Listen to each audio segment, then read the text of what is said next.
కాబట్టి రాబోయే రోజుల్లో మీరు తీసుకునేటువంటి సబ్జెక్టు, మీరు తీసుకునేటువంటి అంశానికి సంబంధించి మీ అభివృద్ధి లింకప్ అయి ఉంటుంది. అంతేగాని మీకు వచ్చినటువంటి మార్కులు మీ జీవితాన్ని శాసించవనేటువంటి విషయాన్ని మీరు గుర్తుపెట్టుకోవాలా. పాయింట్ నెంబర్ 2 ఏంటంటే, చాలా మందికి వచ్చేటువంటి ఫలితాలు కొద్దిగా ఫెయిల్ అయినా, తక్కువ మార్కులు వచ్చున్నా ఎక్కువగా బాధపడిపోయేటువంటి పరిస్థితి కూడా ఉంది.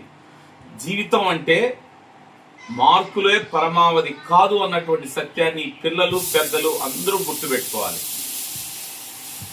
కొంతమందికి స్కిల్స్ ఉంటాయి, అద్భుతమైన స్కిల్స్ ఉంటాయి. వాళ్ళ స్కిల్స్ ని కూడా గుర్తించండి. ఒక క్లాస్ రూమ్ లో టీచర్ చెప్పేటప్పుడు విద్యార్థులందరూ కూడా అందరూ ఇంజనీరింగ్ డాక్టర్స్ అయిపోవాలి అని ఎప్పుడూ ఆ మైండ్తో ఉండడు. ఒకడు అద్భుతమైన మ్యూజిషియన్ కావచ్చు, ఒకతను ఏసీ టెక్నీషియన్ కావచ్చు, ఒకతను అద్భుతమైనటువంటి దర్శకుడు కావచ్చు, ఒకతను గొప్ప ఇంజనీర్ కావచ్చు, ఒకతను చాలా ఊహించని ఒక పారిశ్రామికవేత్త కావచ్చు, అనుకోని విధంగా ఒక రాజకీయ నేత రావచ్చు, ఒక ఐఏఎస్ ఆఫీసర్ రావచ్చు. అన్ని వృత్తులు అన్నీ కూడా వచ్చేది ఈ బిడ్డల నుంచే. వాడు ఏమవుతాడు అనేది మీకు తెలియదు, నాకు తెలియదు. వాడికి అవకాశం ఇవ్వండి, వారి యొక్క ఆలోచనలు గుర్తించండి. మార్కులతో